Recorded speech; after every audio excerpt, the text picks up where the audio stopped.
Hello' friend, job information চেনেললৈ আপোনালোকক পুনৰবাৰ স্বাগতম জনালোঁ। আজি আমি আলোচনা কৰিম আত্মসহায়ক গোটৰ 10,000 টকাটো কেতিয়া দিব বুলি মুখ্যমন্ত্ৰীয়ে উল্লেখ কৰিলে।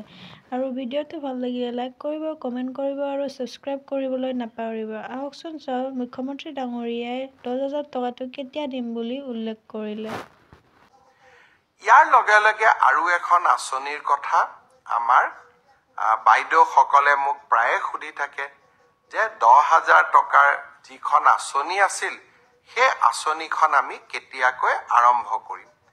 ইতিমধ্যে সেই আঁচনিখনৰো প্ৰথম হিতাধিকাৰীৰ প্ৰথম তালিকাখন জিলা পৰ্যায়ত এই আঁচনিখনৰ হিতাধিকাৰীসকলক চূড়ান্তভাৱে নিৰ্বাচনৰ প্ৰক্ৰিয়া আমি ফেব্ৰুৱাৰী মাহত আৰম্ভ কৰিম।